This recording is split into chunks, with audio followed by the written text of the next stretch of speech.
I've already lost count of the days since they relieved me of duty. Strange how years of your life can just vanish in the blink of an eye. And in a flash, you got nothing but time. Time to reflect on everything that's happened. Hard to believe it's only been a few years since this all began. We were testing out the Normandy, Captain Anderson's new ship, when the distress call came in. An Alliance patrol on Eden Prime had been attacked. They'd seen something they couldn't explain.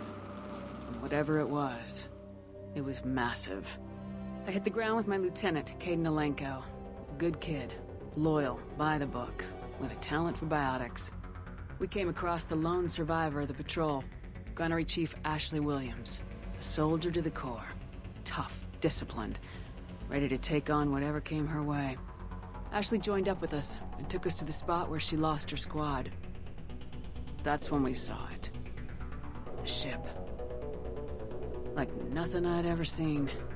It was massive, scorching the colony and everything around it as it blasted away.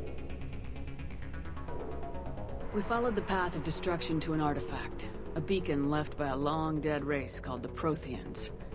The colony had dug it up, and whoever attacked them had tried to take it. Lieutenant Alenko made the mistake of getting too close. It hit him with some type of energy. I grabbed him and threw him out of the way. That's when it hit me. Hard. Every muscle in my body went rigid. I couldn't move, could barely breathe. Everything went black. And then I saw something. Vision. Dream. A nightmare. By the time I woke up, we were halfway to the Citadel on our way to meet the Council. I was expected to explain what I'd seen. Anderson came along. So did Udina, our political representative on the Citadel. With those two heavyweights, it seemed reasonable we could persuade the Council that the ship we'd seen was a potential threat. As was the individual behind the attacks. The main suspect for the Eden Prime massacre was a Turian Spectre named Saren. He'd been seen by one of the survivors from the colony at Eden Prime, and there was some evidence to suggest that the ship was connected to Saren. But even Udina's pointed accusations weren't enough to convince the Council. They just couldn't believe one of their chosen elite Spectres could be guilty of something like that. They needed proof, which meant I needed proof. Fortunately, I wasn't alone in my search. Garrus, another Turian, wanted to help. A top agent for Citadel security. Despite orders from his superiors that he shouldn't get involved, he told me he was suspicious of Saren and he had some useful leads. More importantly, he was willing to share them. That led me to Rex, the biggest, nastiest looking Krogan bounty hunter I'd ever seen. He turned out to be more than just a brute. It was his intel that led us to a fugitive with incriminating evidence on Saren. The fugitive turned out to be an energetic little Quarian named Tali. A tech expert with a knack for hacking, she'd procured some information on Saren. Evidence that proved Saren was dirty. Tali's evidence proved that Saren was responsible for the massacre on Eden Prime, and the immense warship we'd spotted was in fact Saren's flagship. But it went much further. Saren was trying to find a way to bring back a race of sentient machines from dark space. Machines allegedly responsible for cleansing the galaxy of all organic life. These Reapers were blamed for wiping out all life 50,000 years ago, including the Protheans, then disappearing back through the mass relays to dark space, leaving no trace that they'd ever been. That explained why Saren was after the beacon, and it made some sense out of my visions, but not much else. We couldn't convince the Council that the Reapers were a threat, but they agreed Saren had to be stopped. They stripped him of his Spectre status and gave me the honor of becoming the first human Spectre. My first task? Bring down Saren. Anderson decided to stay behind, giving up his ship, the Normandy. He told me I'd need it more than he would. He also pointed me in a direction. Liara. A Prothean expert, adept in biotics, and maybe most importantly, daughter of Benezia, Saren's top lieutenant. And like most Asari, as beautiful as she is intelligent, and born with a unique ability to meld with other species. Liara was able to help me decipher some of the vision the beacon had given me. Nothing concrete, but it gave me some clues. And a new appreciation for the Asari. Her technique for accessing my vision was unexpected, but not at all unpleasant. Kaidan was a little concerned about the connection I shared with Liara. As commander, I knew either relationship had the potential to interfere with the mission. I told Kaidan I wasn't interested in Liara. I had my eyes on someone else. But we agreed we wouldn't let it get in the way of our mission, finding Saren. Thanks to Liara's help, we had our next lead, Benezia. Saren had taken her to Noveria, where he'd enslaved the queen of a dangerous race of insect-like creatures, the Rachni. He ordered Benezia to use the same technique Liara had used on me to extract information from the Rachni queen. The queen's drones were everywhere, and they were not happy. We had to fight through hundreds of them to get to Benezia. By the time we arrived, Saren was gone, with the information. I tried to reason with Benezia, but Saren had indoctrinated her. He had somehow acquired the ability to control people's actions and wills. Benezia wouldn't surrender, and Liara was forced to watch her mother die in her arms. And I was left with an angry, dangerous Rachni queen to deal with. She claimed her drones would do no harm if I released her, but the Rachni had terrorized the galaxy before. I couldn't do it. I wouldn't doom an entire species for past sins. And the Queen was true to her word. She left and took her army of drones with her. With Saren's top lieutenant dead, he was quickly running out of time and places to hide. I tracked him down at his base on Vermeer, but we soon learned it was more than a base of operations. It was a breeding ground. Saren was breeding an army of Krogan. He'd found a cure for the genophage, a disease inflicted on the Krogan to prevent them from breeding and taking over the galaxy. But the Krogan Saren was breeding were slaves, mindless beasts that obeyed Saren's will. I had to destroy the base and all its research. Rex disagreed, violently. Rex wanted the genophage cure for his people.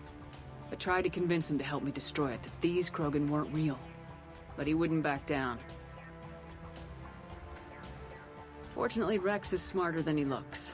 He realized this wasn't the way to help his people, and that Saren was the real threat.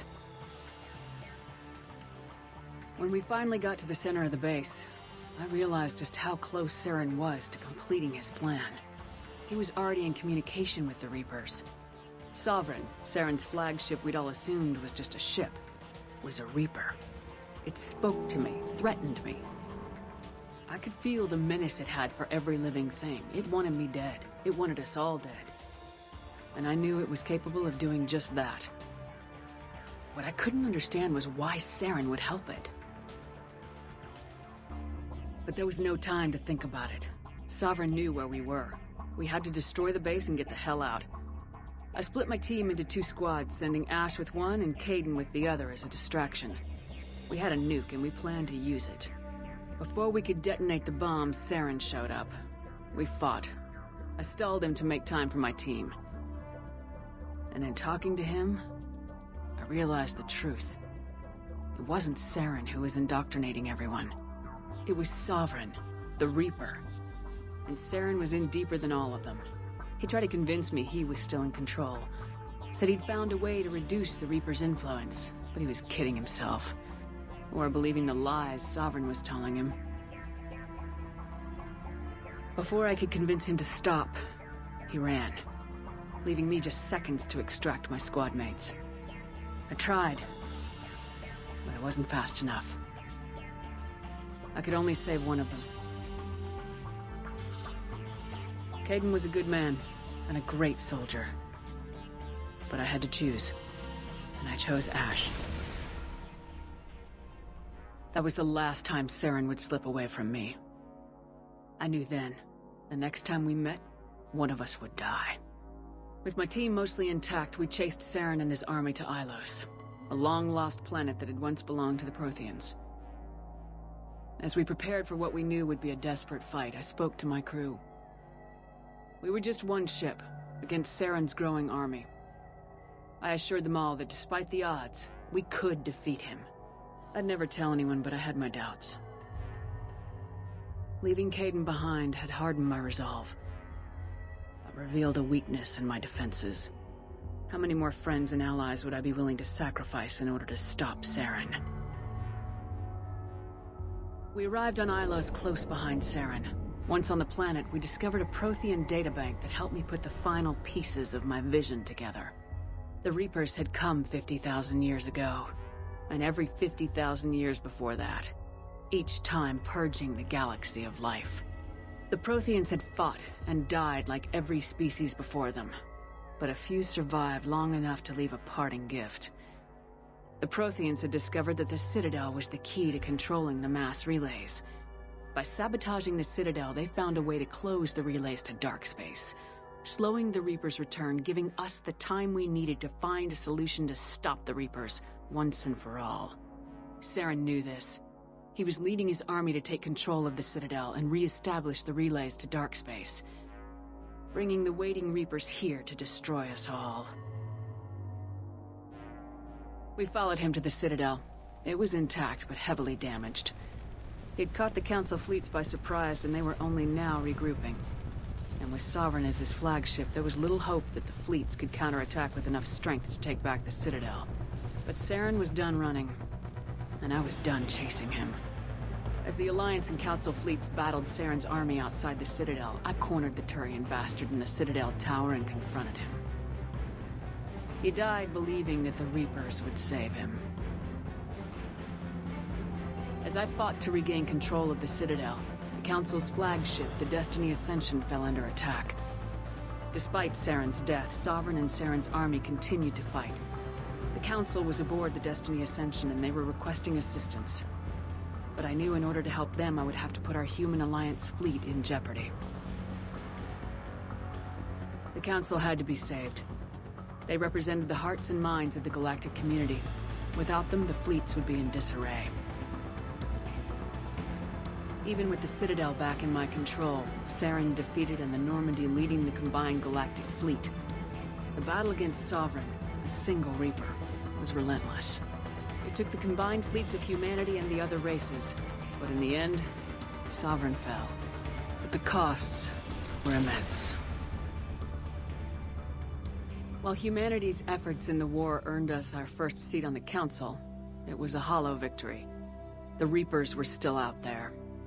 I knew the fight was far from over, but as the one who'd led the fight against Saren, I was given new responsibilities. The choice of humanity's first counselor was left to me to decide. On the one hand, Udina, the lifetime politician, ruthless and ambitious. He would easily navigate the political landmines that would soon be placed before him. The other choice, Captain Anderson, the career soldier. Tough but fair, but a friend, and someone I could trust. Both great leaders in their own right. Anderson didn't want the job, which was a sure sign he'd be perfect for it. No ambition to get in the way. The war was over. The threat had passed. In time, the Council would rebuild itself. The Citadel could be repaired. Even the pain of lost friends would fade. But none of that mattered if the Reapers were still out there. And if they were all as powerful as Sovereign, we had to find a way to stop them. I had to find a way. I gathered my crew, took my ship, and went in search of answers. Officially, the Council would only say I was assigned cleanup duty, routing out any remnants of Saren's army. But the Geth and Saren were just the beginning. The Reapers had other plans. A few months after the battle for the Citadel, while we were on patrol, we were attacked by an unknown vessel. Before we knew what was happening, we were disabled and forced to abandon ship. The Normandy was destroyed. We lost a lot of good people. I almost didn't make it myself. Technically, I was as close to death as you can get. By the time my body was recovered, there wasn't much left. The pro-human group Cerberus acquired what was left of my body and spent the next 2 years rebuilding me. My memories, abilities, everything. The person in charge of my recovery was a Cerberus agent, Miranda Lawson. Brilliant and efficient. But before I could be completely rehabilitated, the Cerberus facility we were in was attacked. I was forced to fight my way out. In my condition, I should have died. But an ex-Alliance soldier named Jacob Taylor kept me alive. We found Miranda and we escaped. It took me to meet the elusive man, the leader of Cerberus and the one who had ordered me rebuilt. The elusive man lived up to his name, offering half answers to many of my questions. But he did explain why he'd brought me back. He believed I was the one person who could stop the Reaper threat. And he explained that the Reapers had a new ally, an insectoid race called the Collectors, the ones who had attacked the Normandy 2 years earlier. Since that time, they'd been systematically abducting entire human colonies and taking them beyond the Omega-4 relay, a place that no ships other than Collector ships ever returned from. The elusive man wanted me to find out why humans were being abducted, and to end it. In return, Cerberus would outfit me with a rebuilt Normandy, weapons, and a skeleton crew. As long as I agreed to take along Miranda, Jacob, and an illegal AI named Edie. I told the elusive man I wanted my own team, people I knew. He already had a list of individuals that he wanted, people that might be willing to go on a suicide mission, to head beyond the Omega-4 relay and face the unknown. It was an interesting list. Ex-convicts, assassins, experimental scientists. In the end, it was my choice. It would take time and effort to recruit them all, and with more humans disappearing every day, I wasn't sure I should bother. I decided I needed all the help I could get. Recruiting the team took me all over the galaxy. Along the way, I met some old friends. They were quick to join, despite the risks. As for the rest, finding them and convincing them to join me on a suicide mission was difficult. But keeping them from killing each other was next to impossible. They only had to stay alive long enough to complete the mission. I wasn't sure what difference it would make if they were happy doing it. But if we were going to survive this, our best chance was to make sure everyone was working together. I tried to recruit and reconnect with a few of my old squad, but they were suspicious of Cerberus. No doubt why they weren't on the elusive man's list to begin with. Worse, they'd moved on. For 2 years, they'd believed I was dead and lost. Now I was headed off on another suicide mission. If things were gonna get better between us, it would take time. But I was running out of time. Maybe once the mission was over, we could try to reconnect. With most of the team recruited, we were getting close. We just needed to figure out how to survive the Omega-4 relay. Our best chance came when we discovered a damaged collector ship. We went in knowing it could be a trap, but we had to try. What we found there was almost unbelievable. The Collectors weren't a new race at all. They were the twisted remnants of the Protheans, slaves of the Reapers, and humans were the next target. The Collectors were abducting tens of thousands of humans for the Reapers, and unless we could find a way to stop them, we'd end up just like the Protheans. We had to escape before we could find out the secrets of the Omega-4 relay, but we were more determined than ever to put a stop to the Collectors.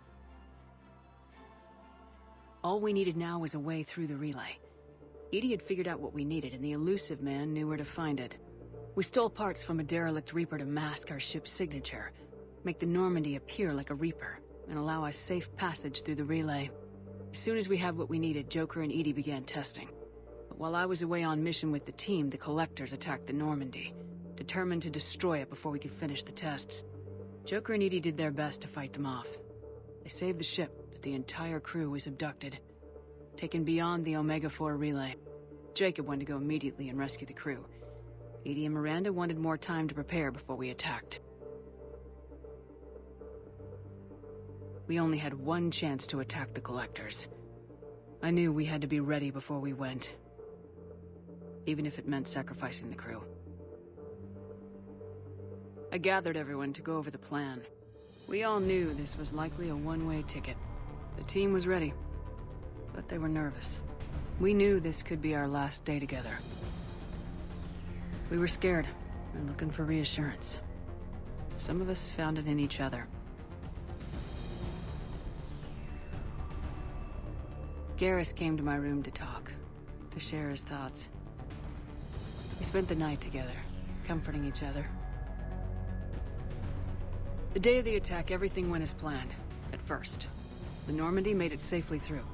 As we scanned the wreckage of all the ships that failed before us, we found what we were looking for. The Collector base. And guarding it, a ship that had destroyed the Normandy 2 years ago, and almost ended my life. But this time, we were the attacker. And the Normandy was equipped to deal with it. We took some damage, but destroyed the Collector ship, and made our way to their base. We knew the fighting inside would be brutal. We arrived intact, but the team wasn't strong enough to withstand the assault. Eventually, we made it to the heart of the base. To this day, I can hardly believe what we saw there.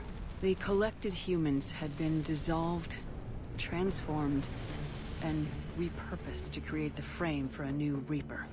A massive human Reaper abomination. We had no choice but to destroy it. The battle caused severe damage to the base, but we needed to destroy it completely. As I prepped explosives to finish the job, we received a message. The elusive man. He didn't want us to destroy the base at all. He wanted to preserve it. He wanted to study how the humans were transformed into the abomination we'd seen. To use the technology of the Collectors to help defeat the Reapers. I always suspected the elusive man had his own motives, but I couldn't agree with him on this. We had stopped the Collectors. We would find a way to stop the Reapers without sacrificing our morality in the process. We destroyed the base, completely, and escaped back through the Omega-4 relay. The mission was a success, and in the end the whole team made it out alive. And though the crew was killed before we could rescue them, they didn't die in vain. We stopped the Collectors, and we stopped the Reapers from creating their abomination. And we bought everyone just a little more time.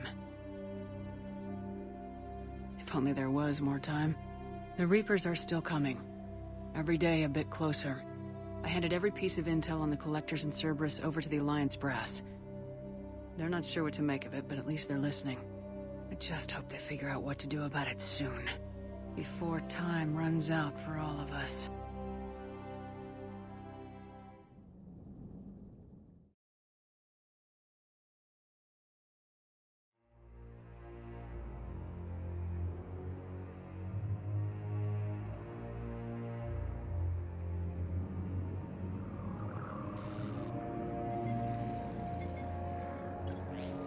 How bad is it?